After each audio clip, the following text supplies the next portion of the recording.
and welcome back to ROJS Radio Live with your host, Monica R.W. and Anna Mess. And without further ado, we are pleased and welcome the Libertarian presidential candidate, Governor Gary Johnson, onto ROJS Radio Live. How are you doing today, Governor Johnson? Well, I'm doing great. I'm in Washington, D.C., and was here for the Atlas Society yesterday, which Objectivists, which terrific group, and, of course, liberty, freedom, the personal responsibility that goes along with that. So very libertarian organization. Well, that's awesome. Well, again, thank you so much for coming on ROJS Radio Live. And just briefly, for those who may not know you, could you just detail your background in the political arena? Well, I've been an entrepreneur my entire life. I started a one-man handyman business in Albuquerque in 1974. And actually grew that business to employ over 1,000 people. I was New Mexico's largest construction employer.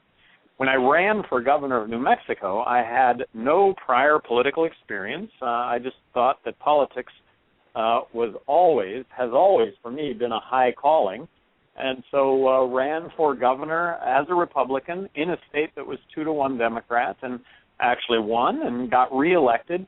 And I think I made a name for myself being a real penny pincher. I think I made a name for myself vetoing perhaps more legislation than the other 49 governors in the country combined. I vetoed 750 bills, thousands of line items. But those vetoed bills, those were government expenditures that I did not think needed to take place. And that was a whole lot of legislation that, in my opinion, would have added a lot of time and a lot of money for you and I to have to comply with what government wanted, but it wouldn't have made us any safer, wouldn't have made any of our lives any better. I did that, and I ended up getting reelected in a state that was 2-1 Democrat. You would think that I would have got ridden out on a rail. I think it just speaks to the fact that people really do appreciate good stewardship of tax dollars.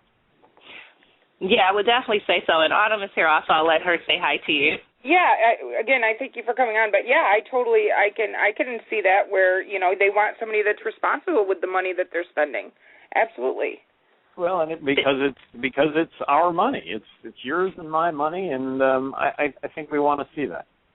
Yeah, definitely. Now, I don't even know how to begin this story. It started out on M Live. Basically, that's when we found out about it, Autumn and myself, over at ROJS News. In regards to this, might as well say this I don't even know what to call it, a mess that is going on with you being able to be the Libertarian Party candidate on the November 6th ballot for the presidential elections. According to the Secretary of State and also the M Live article, the Bureau of Elections rejected your signatures for the candidacy for the Libertarian Party because they were received supposedly 3 minutes past the deadline on December 9th. Now, also, Johnson's office states because of the sore loser law, in which a candidate for a particular party nomination can't seek to win a nomination for another party affiliation, that is another reason, I guess, that they rejected those signatures. Now, I know that you were previously a nominee for the Republican Party, but obviously switched to the Libertarian Party, which seemed like that would be your right to do as an American. Now, Governor Johnson, what are your thoughts on this?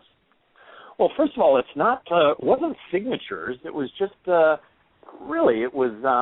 I got a call at the last minute, and I'm in Oakland, California. I've just flown into Oakland, California, and I get off the plane, and I am told that we have an hour to get to file a document in Michigan that says that I don't want to be on the ballot. Well, I never asked to be on the ballot in the first place, having dropped out of the Republican primary. So, in the first place, the fact that I should be asked to drop out of a primary that I never entered, that was a little strange. But I ended up running to be able to get my signature notarized and then faxed, and we actually made it with like 1 minute to spare. We were so angry that we were having to do it, and there was the frustration of not being able to get the notary and not being able to get it faxed.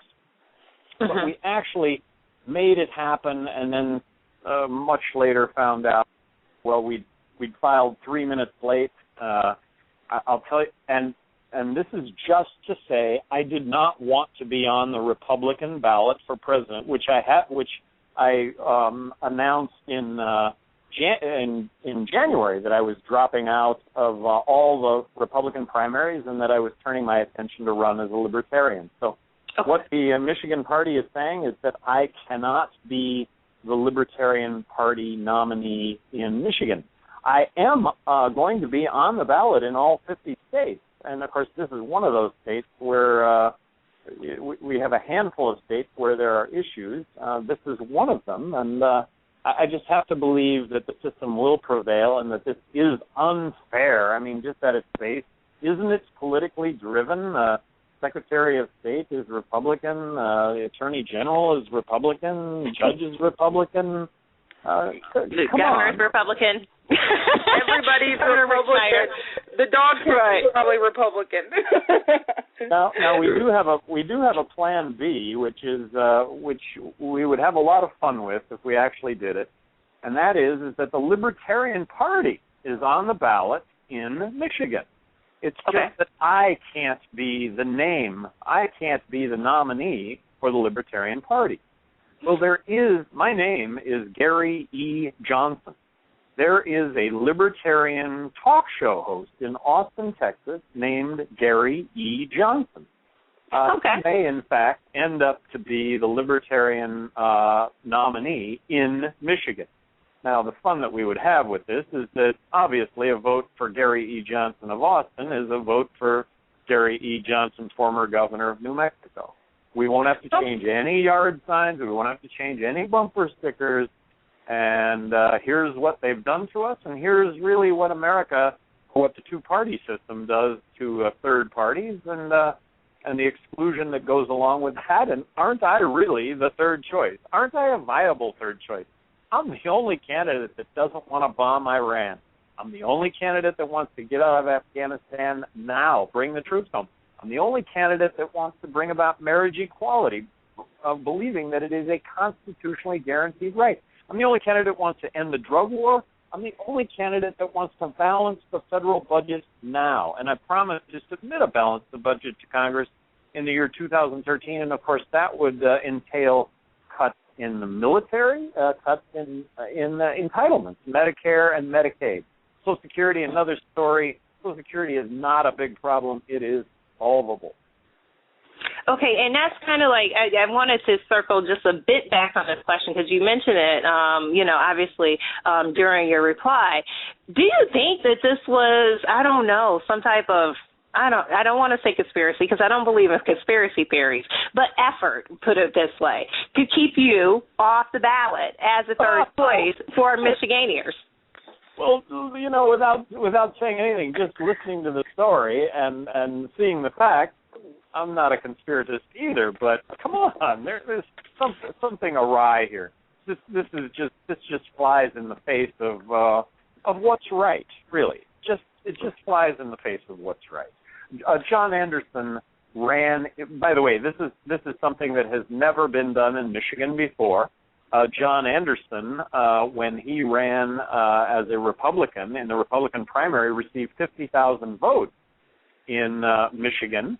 And he ended up running as an independent. Where was this law being on the books? Why wasn't this law applied to John Anderson?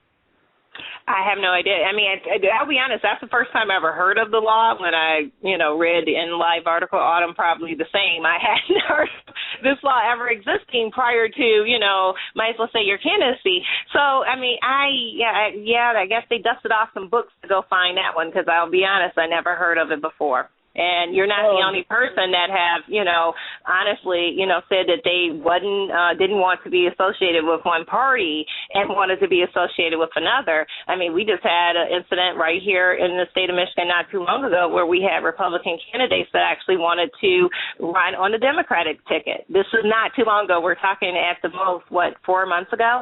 So, yeah, I don't understand it, Governor Johnson. Well, don't you know that talking about the good old boy network, that there was a bunch of hand slapping. Whoa, look what we did to Gary Johnson and the Libertarians. Yuck, yuck, yuck. I bet. Yeah, it's absolutely. Right. It's not. No. It's definitely not right. Well, now, I guess basically, I always, because I want to ask this question, because there's people that's going to be potential voters, obviously, that listen to ROJS Radio Live.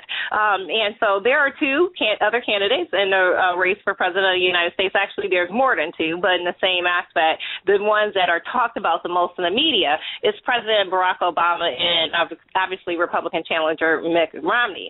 Now, as you as a Libertarian candidate, you offer another choice for voters that may not want to choose either one of those candidates.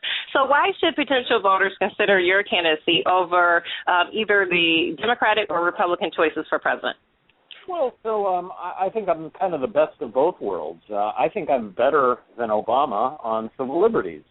The ACLU came out with a report card on all of the presidential candidates, and I had the highest rating of any presidential candidate. Out of a perfect score of 24, I had 21. Obama had 16. So I'd like to think I'm going to come at Obama hard from the left. Look, let's repeal the Patriot Act. Let's get out of Afghanistan tomorrow. Let's end the wars. Let's end the drug war. Let's bring about marriage equality, believing from the standpoint of it being a constitutionally guaranteed right. And then when it comes to dollars and cents, I really think that I crush Obama. And I think for the most part, I think people in this country are financially responsible. That most of us realize there's a consequence of continuing to spend so much more money than what we take in. Romney, on the other hand, back to this same ACLU report card when it came to civil liberties, Romney, out of a perfect score of 24, had 0. This is the American Civil Liberties Association that gave him a 0. So I crush Romney when it comes to civil liberties. Look, let's repeal the Patriot Act. All those things I mentioned before with regard to Obama, but Romney's not even close. And then when it comes to dollars and cents, I think I do better, a lot better than Romney when it comes to dollars and cents. And I would base that on my resume. I do have a resume. I got to serve 8 years as governor of New Mexico, and I made a name for myself pinching pennies. There is ramifications. There is going to be consequences to continuing to borrow and print 43 cents out of every dollar that we spend. I think we all recognize that, and yet Washington has its head in the sand over all of this. Romney says he wants to balance the federal budget, but he wants to increase military spending, and he wants to hold Medicare intact. You can't do that. And for a second, we're going to experience a monetary collapse. What's a monetary collapse? A monetary collapse is when the money that we have doesn't buy a thing because of the inflation that goes along with that. It's when a can of Coke costs $100 and it gets to $100 really quick, and soon after it gets to $100, you can't buy a can of Coke because money doesn't buy anything. And guess what?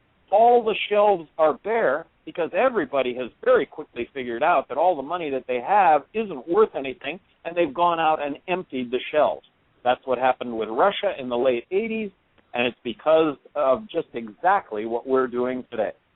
That is so interesting. Thank you for that. I wanted to talk also, I know you have a stance on the drug war that we have been going on since, might as well say, the Reagan administration in the 1980s. Now, to say that drug use and associated crimes involving drug use have been effectively reduced since this war on drugs would be a misstatement.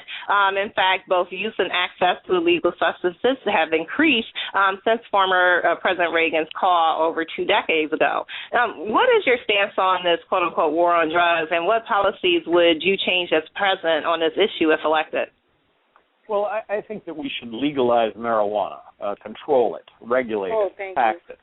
Right now, 50% of Americans support legalizing marijuana.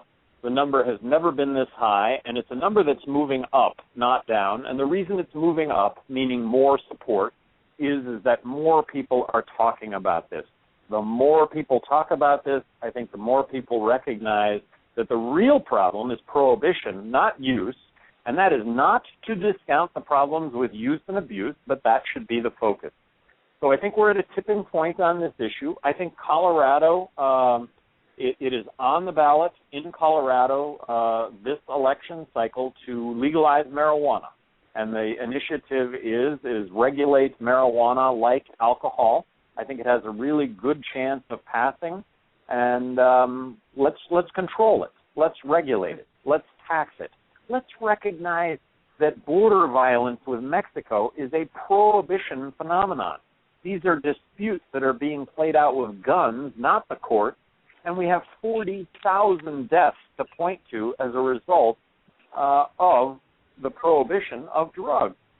I think when we legalize marijuana in this country, and we're going to, I think when we do that, I think we're going to take some really giant steps forward with regard to all the other drugs, and that would be to start with looking at drugs first as a health issue rather than a criminal justice issue.